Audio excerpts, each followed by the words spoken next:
sobre o meu trabalho aí já de talvez uns 6 anos, 7 anos mais, na verdade, sobre que começou ainda na dissertação de mestrado, eu levei para o meu doutorado e depois eu desencadeei também no meu pós-doc, que é sobre a cidade de Dura Europos. A importância de Dura Europos, ela se dá porque ela foi onde encontrava a mais antiga casa-igreja que nós temos notícia. E isso se deu ali na virada no iniciozinho, na verdade, do século XX, nas primeiras décadas do século XX. É uma descoberta acidental, ou seja, não era algo previsto, não havia uma expedição que estava, enfim, procurando, buscando Dura Europos, mas Dura Europos acabou revelando a mais antiga casa-igreja que nós temos notícia. Ou seja, quando a gente pega a documentação cristã anterior ao século IV, onde a gente vai ter a reforma constantiniana no campo da arquitetura, inclusive a gente fala que tem um modelo arquitetônico, né, constantiniano, a gente percebeu que toda essa informação de casas, esses ambientes domésticos que os autores cristãos descreviam, agora a gente tinha essa materialidade do ponto de vista da arqueologia. Então, a relevância de Dura Europos é por essa casa-igreja no âmbito cristão. No âmbito judaico foi porque a gente encontrou também uma sinagoga toda decorada, toda pintada. E tá dando algum eco. Pode seguir? Eu estou colocando aqui a caixinha de som. Eu não sei se o pessoal está ouvindo bem. A Vanessa comentou ali que o som para ela estava um pouco baixo. O meu aqui está no máximo já. Melhorou? Pessoal, dá uma olhadinha. Estão ouvindo bem agora? Eu tô vendo. Coloquem no chat, por favor. Tá, okay. Agora está bom, obrigada. Tá ótimo. Então, vamos seguir.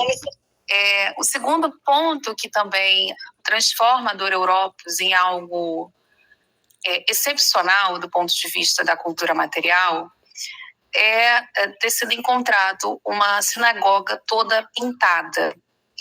E em terceiro aspecto é esse slide que eu quis dar ênfase para vocês. É o fato de que quando a gente escavou isso, a cidade de Dura Europos foi escavada no período entre guerras, ou seja, Primeira e Segunda Guerra Mundial, é o período de escavação de Dura Europos. Depois tem escavações mais recentes, mas o foco aqui que eu quero me atentar é o período entre guerras. Revelou também uma série de edifícios religiosos que nos fizeram, enquanto história, enquanto arqueologia, repensar o que seria um templo, o que seria um santuário, porque toda a estrutura dos 19 edifícios encontrados só na Wall Street. Onde seria essa Wall Street? Wall Street é essa rua aqui, ó, que eu estou passando a seta, não sei se está dando para ver, né? Mas é a chamada Rua da Parede. Essa Rua da Parede, ou a Wall Street, foi encontrado, então, 19 templos religiosos. Dentre eles, nós temos também a casa-igreja e a casa-sinagoga, e os outros demais templos ou santuários religiosos ligados a divindades politeístas, todos eles focados na estrutura de casas. Ou seja, se você olha de fora, você estava vendo uma casa, mas você adentrando ao ambiente, você observava que a casa sofreu adaptações para poder receber esse culto que poderia ser dedicado ao deus Mitra, como é o caso do Mitreu, localizado no finalzinho da Wall Street, já pertencendo à área do acampamento militar, que está bem aqui, ó. Não sei se está dando para ver a seta.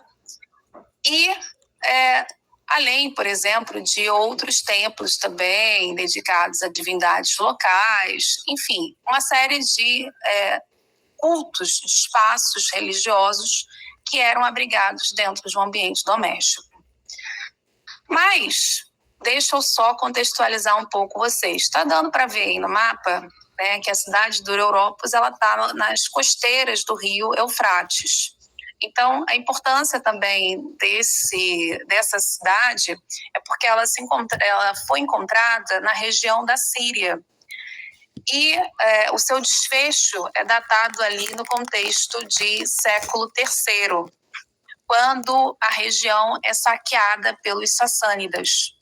Por isso que eu falei que é uma descoberta ocidental, porque a gente tinha informação no campo da literatura, mas nós não fazíamos ideia de onde se encontrava a cidade Dura Europos.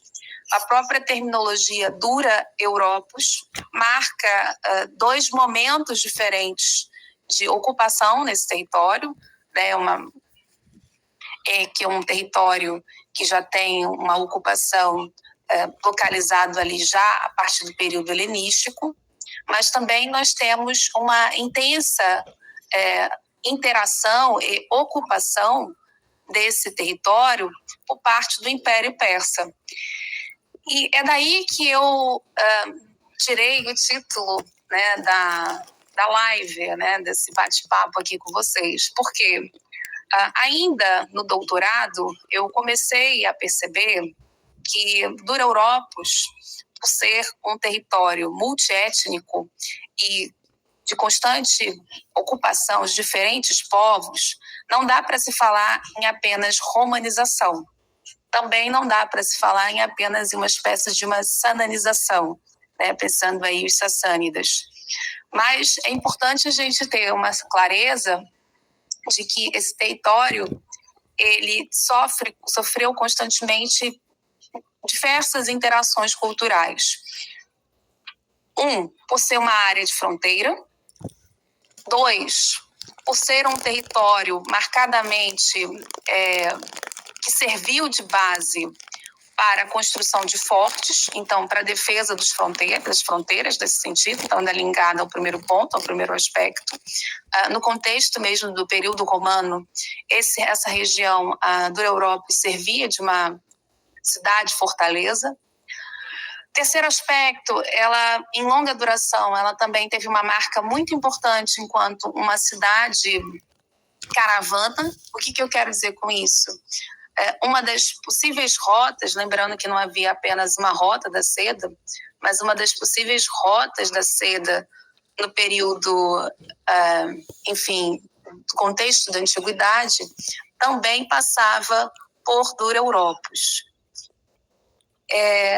Inclusive, a gente encontra, né, resquícios, foram encontrados ao longo da escavação, resquícios de área de fornecimento de hospitalidade, ou seja, uma espécie de uma rede hoteleira dentro de Dura Europos.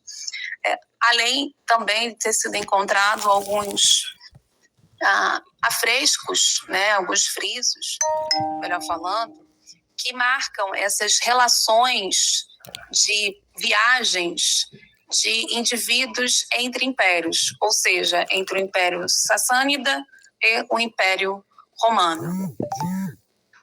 Um outro ponto que eu também acho que, então, é importante nesse aspecto é que a gente começa a observar que isso faz de Dura Europos um objeto...